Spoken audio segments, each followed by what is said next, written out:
Good morning. Good morning. Happy Tuesday. Happy November 3rd. Happy Election Day. Um, all right. Good morning. Happy Tuesday, November 3rd. Happy Election Day. I am really excited for today because today is actually the day that I feel like everything that I was doing to be prepared for this challenge kind of hinged on this thing that I learned that I'm super excited to share with you. So, just to recap, yesterday I talked a lot about mindset. I had mentioned in the live video that I had made a workbook and that workbook is available to you in this group, and that I was like, I'm always worried that I'm going live in the wrong thing, but I know I'm live in the right thing. It makes me a little bit crazy.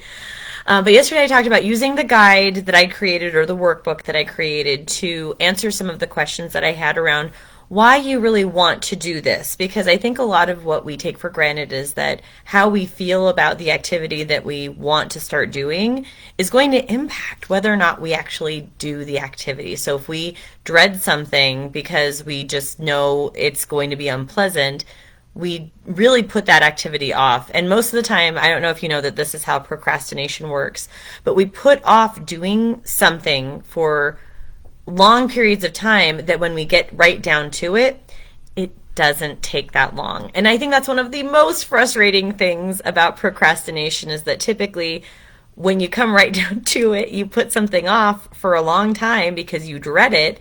And then when you're forced to do it, it takes you so little time, you wonder why you frickin' were dreading doing it in the first place. And that's the way I feel a lot about making these menus, and that's been my mindset around it too. In going into today's topic is shop at home. In the workbook that I created, which I'm super freaking proud of, I had actually done some research around this topic because I really wanted to present you all with real actionable information. I hate just regurgitating something that I read somewhere or saw somewhere if I can't prove that if it really did work for me. And so I want to be somewhat the guinea pig for the things that I want to show you all in this free live challenge, like what things or real tricks and techniques that you can use. So this was one that when I discovered it last week, it kind of blew my mind, and I got super duper excited. Good morning, Brianna. I got super duper excited to share this with you. I will say though, I have to preface what I'm about to tell you all with a little bit of background because this all kind of ties back into Beachbody. I started using the Portion Fix, which again, this is like right here, Portion Fix containers about almost 4 years ago or almost 5.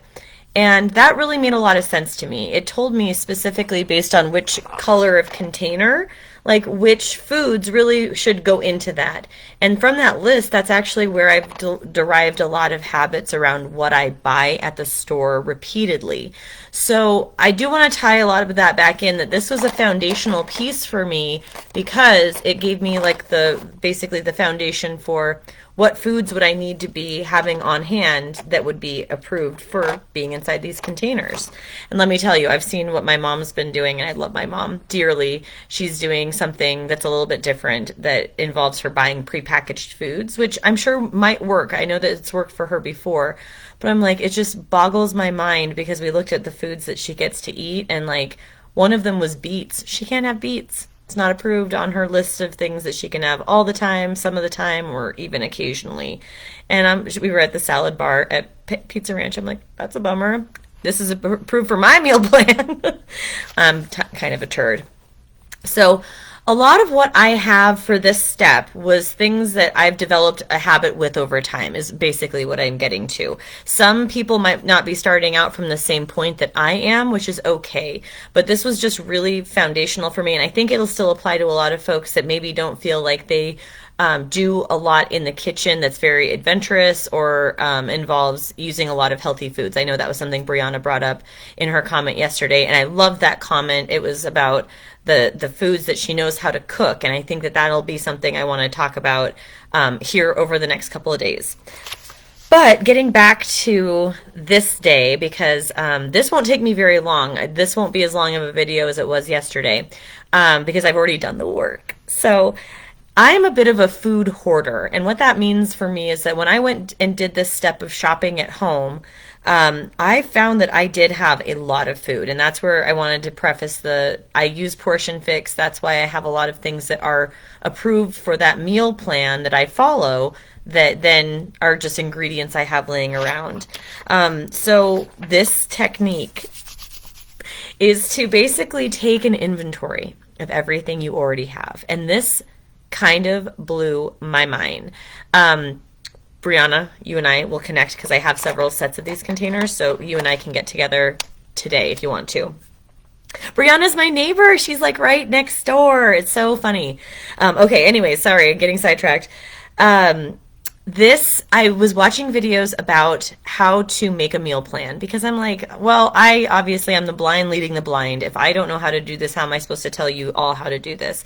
So I was watching some videos last week, and this gal, she's got like 1 million kids, but she was really down to earth. I really liked her messaging in her YouTube video, and I watched it, and what she does is like she goes through and she does a list of everything she has before she starts planning anything.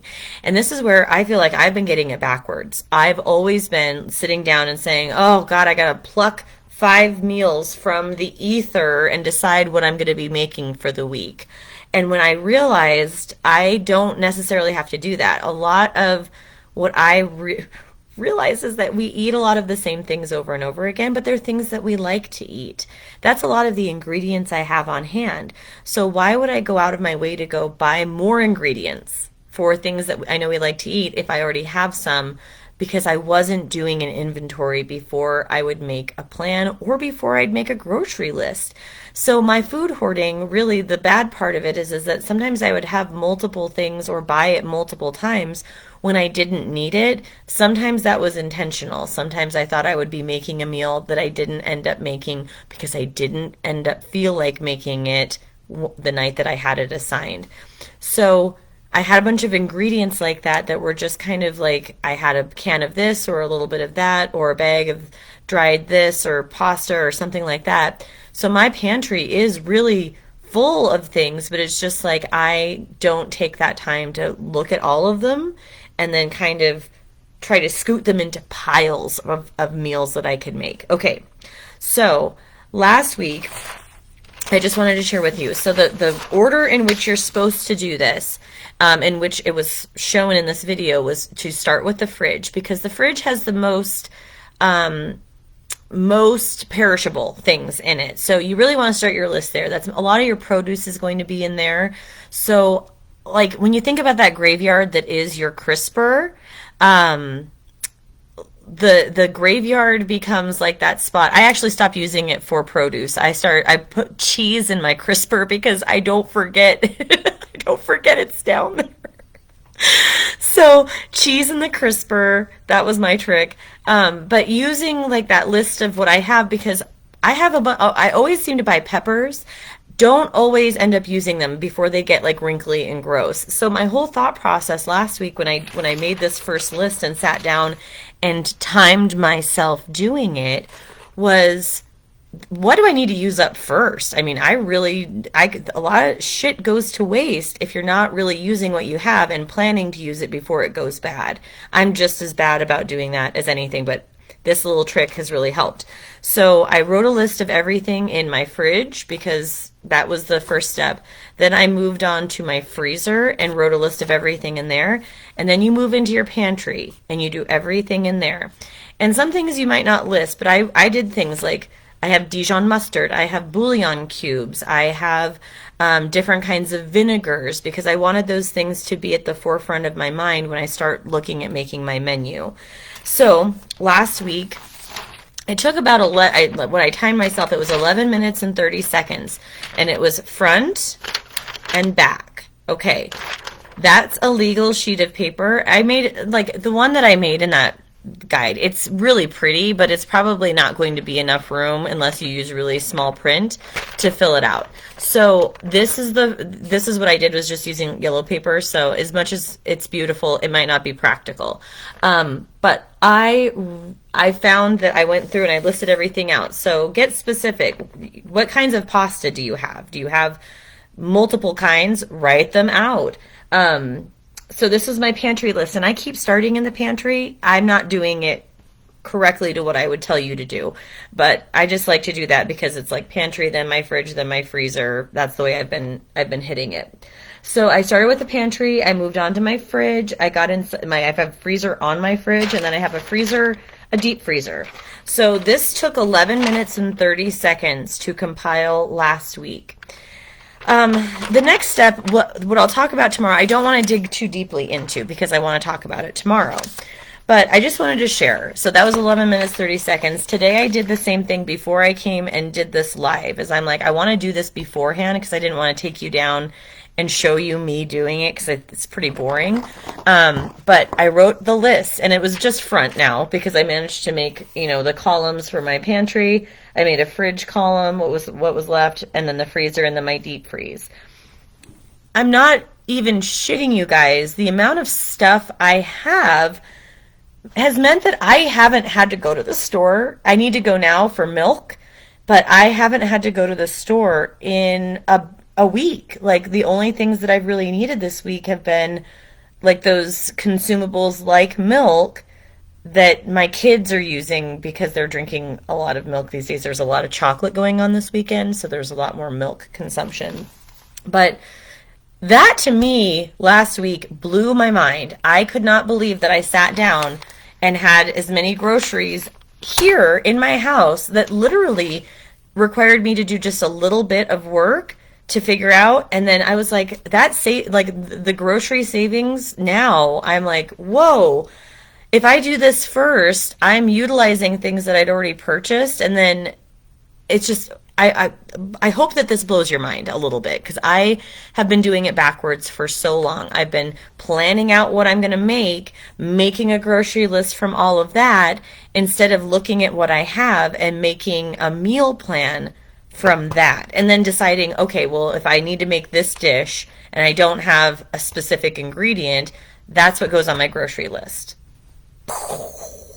So I love this whole thought process.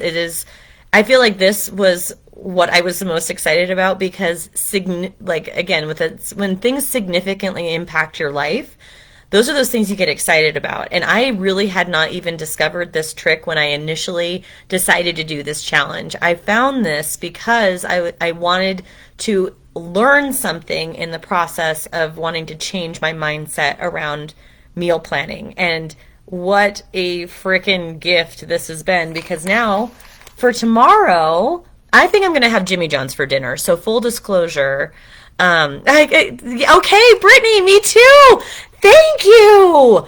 I'm just like so excited that people are watching and that this might be something that kind of rocks their boat, because honestly, I don't know how I didn't think about this before. But I think Jimmy John's is on the agenda tonight. I got an email that they're giving like 50% off for National Sandwich Day. So I think I'm going to treat myself, and that way I have my list made for tomorrow for the next step that I'm going to do. Super excited to do that one. That one might work on our in the printable a little bit more than today, because I just know if you're like me, if you're a food hoarder, you're going to have a pretty long list. And so don't worry if you need to do it on a separate piece of paper. I'd love if you've watched this video, drop a comment. You can hashtag it replay. But I'd love to either share a picture of what you have on your list for tomorrow, because that might be a really fun thing that we can do. Is I'm going to go through, and we're going to go through this list, and I'm going to start thinking of things that I can make with these ingredients, and I'm going to show you a couple ways that I do that. But I'm so excited. I just want you guys to know this has been like such a joy to do this challenge and learn so much in the process. Like, it helped me just as much as I want to help everybody, and so that's super exciting. Anyways, I'm done for now. Again, drop a replay comment. Let me know what you thought. If you've been doing it wrong, share a picture by tomorrow. We'll have this done. I would love to help you figure out what you want to make in terms of meals. But yeah, this is so amazing. So have a great Tuesday. Have a great election day. Everything will be okay. We're going to get through this together no matter what. Okay, everybody? Peace.